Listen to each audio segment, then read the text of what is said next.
All right, so next question. Two different adiabatic parts for the same gas intersects two isothermals at T1 and T2 as shown in figure. तो आपके पास थोड़ा मैंने graph को modify करके रखा है. A से बी इट इज आइसोथर्मल, क्योंकि सेम टेम्परेचर T1 पे बताया गया था, तो isothermal expansion is from A to B. Then B to C was said nothing, इसका मतलब ये एडियाबैटिक एक्सपांशन है. Then C to D, T2 लिखा था उसके नीचे, मतलब दिस इज आइसोथर्मल कंप्रेशन. और D to A was nothing said, पर हमको पता है ये होता है एडियाबैटिक कंप्रेशन. तो आपको ऐसा बोला है कि टू डिफरेंट एडियाबैटिक पार्ट्स, तो आपको पता है adiabatic B to C and D to A है. इंटरसेक्ट टू आइसोथर्मल, AB को और CD को इंटरसेक्ट कर रहा है कहां पे? टेम्परेचर T1 और T2 पे. आपको पूछा है what is the ratio, so they are asking you what is the ratio of VA by VB. तो VA बाय VB का रेशियो क्या आएगा? This is what they are asking you. तो बाय द वे, अगर मैं सिर्फ adiabatic curves की बात करता हूं, मतलब BC and DA, so for BC because it is adiabatic curve, adiabatic के लिए you should know what is the relation of temperature and volume. TB raised to gamma minus 1 equals to a constant. तो BC के लिए TB raised to gamma minus 1, मतलब यहाँ पे आएगा B पे TB VB raised to gamma minus 1 equal to TC VC raised to gamma minus 1, है ना? B to C तो अप्लाई कर दिया. लेकिन TB था T1, VB raised to gamma minus 1 equal to TC था T2, VC raised to gamma minus 1. Again D to A,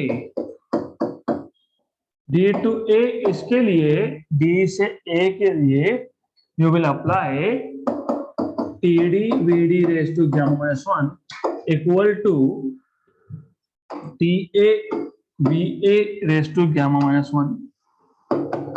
TA VA raised to gamma minus 1. TD पर D पर temperature कितना है? T2.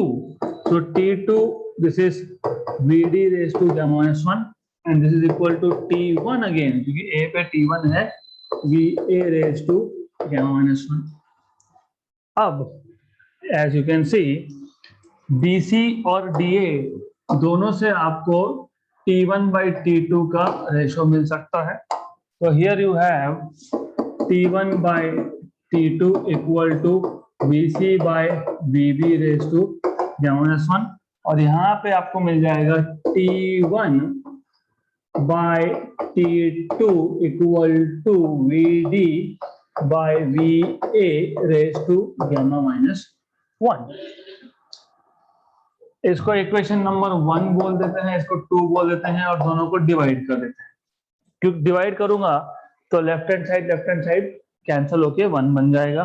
तो then you will have therefore T1 by T2 upon T1 by T2 equal to VC by VB raised to gamma minus 1 upon VD by VA raised to gamma minus 1. ये हो जाएगा आपका cancel out. Therefore you will have 1 equal to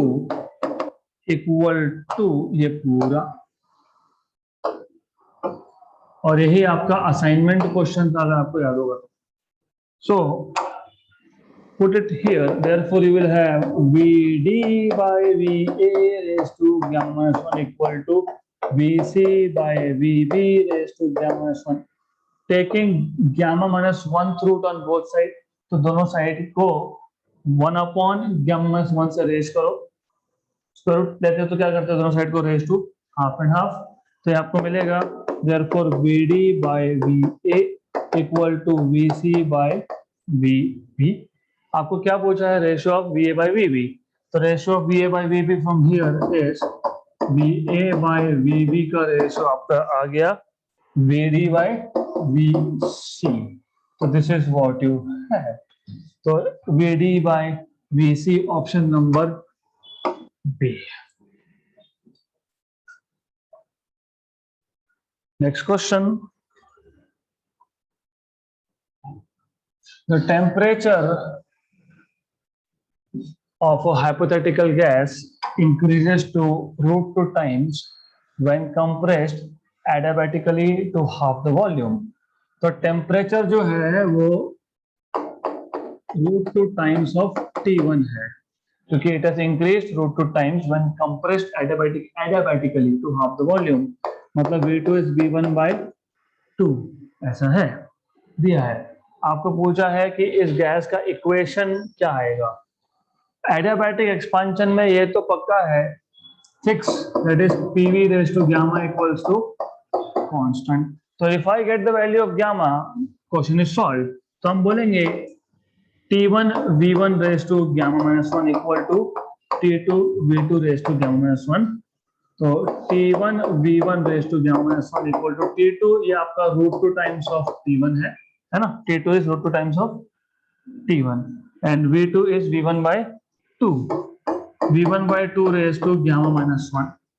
तो T1 तो हो गया cancel, तो V1 raised to gamma minus 1 equal to √2 V1 raised to gamma minus 1 upon 2 raised to gamma minus 1. सिर्फ मैंने V1 का पावर अलग से ले लिया gamma minus 1 और डिनोमिनेटर में 2 का, तो ये और ये कैंसल, तो इसको यहाँ शिफ्ट कर दूंगा, तो 2 raised to gamma minus 1 equal to √2, correct.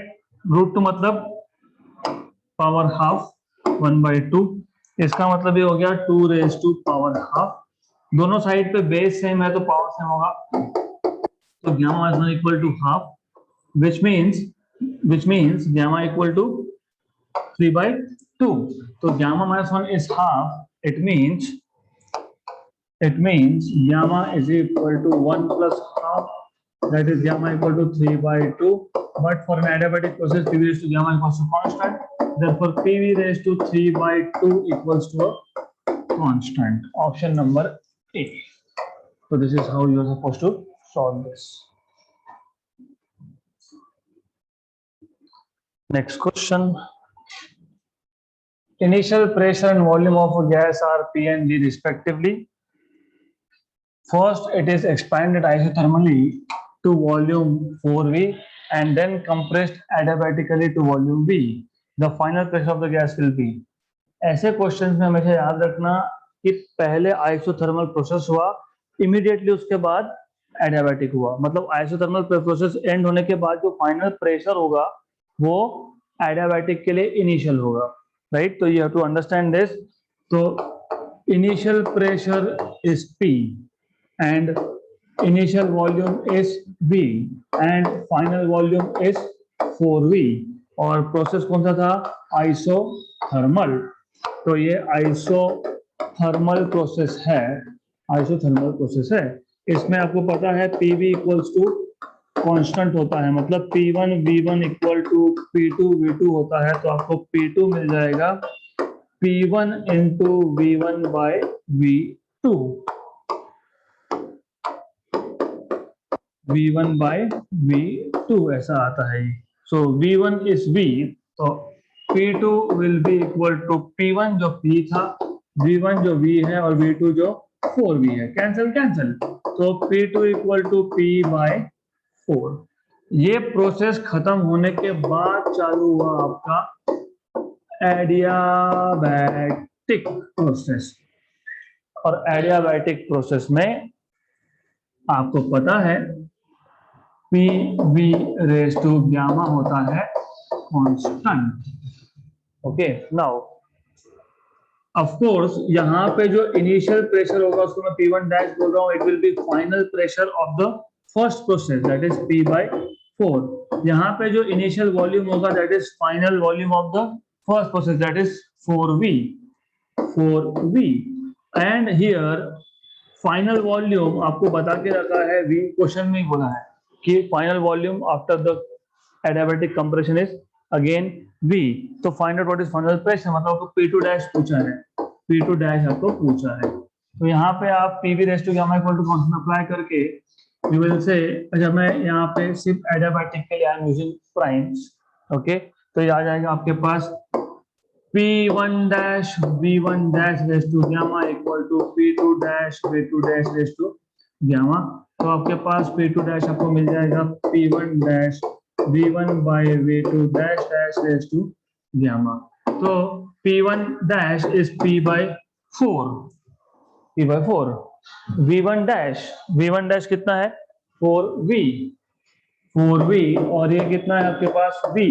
अब प्रॉब्लम था कि गामा की वैल्यू नहीं दी थी, तो इसलिए गामा की वैल्यू आई ऑलरेडी प्रिडिक्ट है 1.5, so it is 1.5। it should have been given but not given, doesn't matter, cancel cancel। तो ये आ गया p by 4, 4 raised to 1.5, 3 by 2, तो 4 raised to 3 by 2, 4 का क्यूब 64, 64 का रूट 8, तो ये 8 है, नीचे 4 है, तो 2p, तो final answer is 2 times of p। है क्या ऑप्शन में? Option number B. तो this is how you can solve this question. Next question, a Carnot engine having efficiency 1/10। तो पहले आपको पता होना चाहिए efficiency is 1 minus T2 by T1 and also it is work output upon heat input W upon Q1, that is 1/10। तो आपको यहाँ से मिल जाएगा T2 by T1 as 1 minus 1/10, मतलब 9/10। तो T2 by T1 मिल गया। Okay, is used as a refrigerator, है हीट इंजन लेकिन आप उसको एज अ रेफ्रिजरेटर यूज कर रहे हो। आपको पता होगा डिफरेंस, नहीं पता तो मैं बता देता हूँ, no issues, there is no issue at all if you don't remember, let us remember again. तो ऐसा है, you have a source and a sink, ये heat engine, Carnot's heat engine, आपको इसका मैंने एनर्जी फ्लो डायग्राम बताया था, तो it is something like this. तो बाय द वे ये है आपका source at higher temperature TH और T1, ये आपका sink eight lower temperature T2 और TC, कोल्डर टेम्परेचर TC। तो व्हाट हैपेंस हियर इज, अगर आपको याद होगा कि यहाँ से ये Q1 amount of heat is absorbed, उसमें से some part is converted to useful work, मतलब W, and the remaining heat is rejected to the surrounding, मतलब सिंक। यह है कार्नोट इंजन। इस केस में आप एटा लिखते हो, work output upon heat input, और ये आपका आता है 1 माइनस T2 बाय T1, याद रखना है। नाउ इसी को अगर तुमने एज अ रेफ्रिजरेटर यूज किया है, if you are using this as refrigerator, if you are using a heat engine as a refrigerator, सिर्फ इतना है कि इस केस में उल्टा होता है। इस केस में आपके पास ये एक चेम्बर है या रूम है या रेफ्रिजरेटर के अंदर का बॉक्स है, it is at already at lower temperature, इसको और कोल्ड करना है, तो रूम से हीट एब्जॉर्ब करेंगे और हम इसको देंगे एनवायरनमेंट को, सराउंडिंग्स को, और एनवायरनमेंट जो है it is at a higher temperature, तो सराउंडिंग या environment is at higher temperature. तो this is let us say at T1, environment, समझ लेना एनवायरनमेंट है वो, राइट, ये क्लियर। अब रेफ्रिजरेटर का केस थोड़ा सा कॉम्प्लिकेटेड इसके लिए भी है, because of course you know heat अपने आप कोल्डर रीजन से हॉटर रीजन में नहीं है, hotter to colder it flows but not from the colder to hotter. In this case heat absorbed is Q2, इस Q2 ऑलरेडी कोल्ड चेम्बर था, cold room था, और हीट एब्जॉर्ब करना है तो with the help of work, right? So heat is absorbed from a lower temperature region and it is sent to higher temperature region with the help of some work, mechanical work करना पड़ता है, so heat rejected here is Q1. अब इस case में जो equation आप लिखते हो दैट इज W अपॉन, क्या पूछा था आपको यहाँ पे, हीट एब्जॉर्ब, तो W upon Q2 equal to, यहाँ पे क्या था, W upon Q1, 1 minus T2 by T1, यहाँ पे आएगा ये आपके पास T1 बाई T2 माइनस 1. मैंने डायरेक्टली फॉर्मूला बता दिया आपको, you need know this. Okay, check कर लेते हैं. Let us now solve using that formula. तो W by Q2 equal to T1 upon T2 minus 1. Work done कितना किया है, 10 जूल. पूछा क्या है, Q2 हीट एब्जॉर्ब पूछा है और वर्क डन आपको दिया है 10 जूल का. T1 by T2, what is T1 by T2? 10 by 9. 10 by 9 minus 1. What is this? 1 by 9. So this is 1 by 9. मतलब you see 10 by Q2 equal to 1 by 9. So Q2 is equal to 90 joule. तो ये सिर्फ formula पता होना चाहिए. जब आप Carnot engine को एज अ रेफ्रिजरेटर यूज करते हो तो you need to know this formula, W by Q2 equal to T1 by T2 minus 1. Only when the Carnot engine is used as refrigerator, right? So when Carnot's engine is used as refrigerator. Done.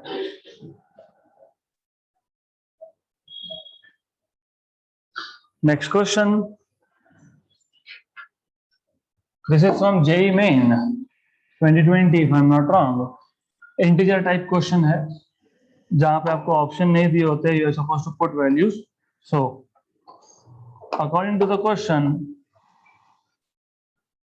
an engine takes in 5 moles of air at 20 degrees Celsius and 1 atmospheric pressure and compresses it adiabatically. मतलब adiabatic process है ये, तो 1/10 of the original volume, मतलब V2 is V1 by 10. Assuming air to be diatomic ideal gas made up of rigid molecules, मतलब gamma will be 7 by 5. Good. The change in the internal energy during the process comes out to be x kilojoule. मतलब ये जब volume compression हो रहा था adiabatically, तो उस case में इंटरनल एनर्जी का जो चेंज है दैट इज x किलोजूल. तो value of x to the nearest integer will be, सबसे पहले समझ लो, you should know always what is first law of thermodynamics, dq equal to du plus dw. और adiabatic process में dq होता है 0, so it is du plus dw. Therefore you have du equal to minus dw. और आपको पता होना चाहिए work done in adiabatic process is nr upon 1 minus gamma T final minus T initial. Now T initial तो पता है कितना, 20 degree मतलब 293 केल्विन. T2 अगर मिल गया, n पता है 5, R की वैल्यू 8.3, गामा की वैल्यू अभी अभी आपने बताया 1.4, 7 by 5 रिजिड डायटोमिक. तो if you find out T2, question is solve. तो TV raise to gamma minus 1 equal to constant से T2 मिल जाएगा. बट आई प्रिफर ऑलवेज ऐसा करो, आप इसमें से इक्वेशन में से T1 को कॉमन निकाल लो, क्योंकि T1 को कॉमन निकालने से what you will have is T2 by T1 minus 1, और ये रेशियो डायरेक्ट मिल सकता है. So what you can do is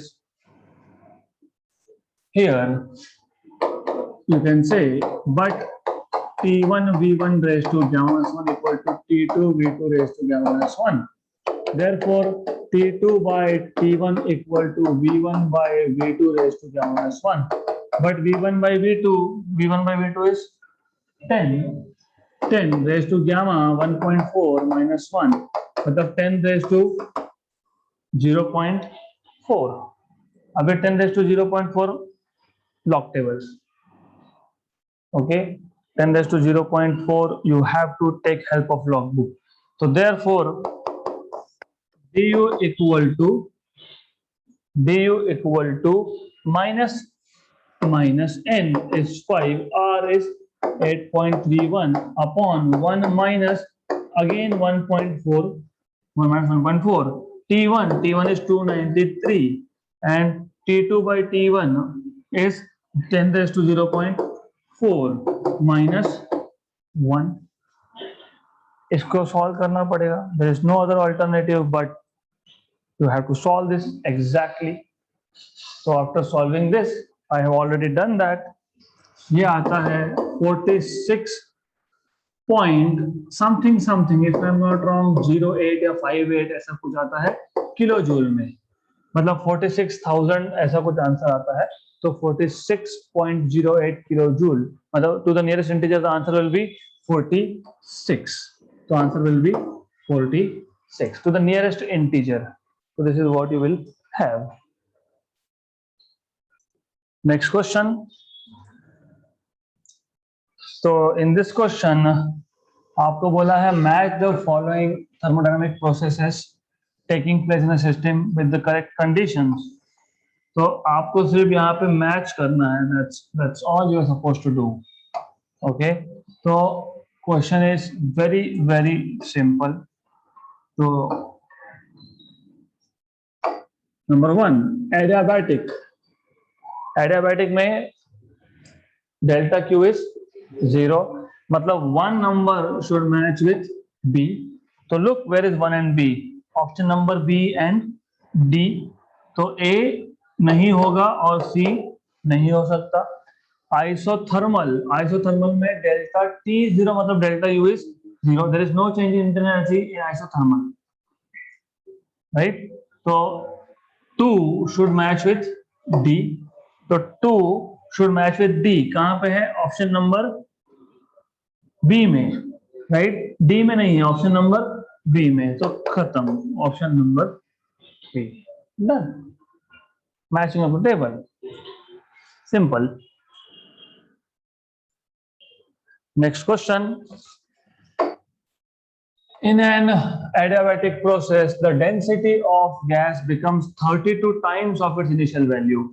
So rho 2 is 32 times of rho 1. The final pressure is found to be n times of the initial pressure. मतलब P2 is n times of P1. The value of n is. कौन सा process है? Adiabatic. Adiabatic process में आपको पता है PV raised to gamma होता है constant, right? But if you remember, density is mass upon volume. तो volume is mass upon density. हमको कहीं पे भी ऐसा बोला है क्या कि हम गैस को बढ़ा रहे हैं, गैस को कम कर रहे हैं, ऐसा कुछ बोला है? नहीं. Which means mass is constant, है ना? Mass is constant. तो मैं ऐसा बोलूंगा but density is mass upon volume. therefore volume is mass upon density. therefore V की जगह पे mass upon density raise to gamma equal to constant. लेकिन यहाँ पे मास भी कांस्टेंट है. therefore P upon density raise to gamma equals to constant, right? And therefore you can say here as P1 upon rho 1 raise to gamma equal to P2 upon rho 2 raise to gamma. आपको पूछा है n. well therefore P1 upon gamma 1 rho 1 raised to gamma P2, but P2 कितना दिया है आपको? n times of P1, n times of P1 और rho 2 32 times of rho 1, correct? इसको solve करो, कैंसल एंड कैंसल. तो ये आपके पास आ जाएगा. you will have this as, you will get this as, if you solve this, 1 upon rho 1 raised to gamma n upon 32 raised to gamma and rho 1 raised to gamma. Cancel and cancel. Therefore n equal to 32 raised to gamma. Correct? What is gamma value? Diatomic gas 7/5. तो n equal to 32⁵ लेकिन अगर आपको याद होगा तो 32 is 2⁵. 2⁴ is 16, 2⁵ is 32. तो ये आ गया 2⁵ और ये आ गया 7⁵. कैंसिल एंड कैंसिल 5 और 5 पावर का. तो 2⁵7. 2⁵5 अगर जब 32 था तो 2⁵6 will be 64, 2⁵7 will be 128. Option number A. So that's it for today.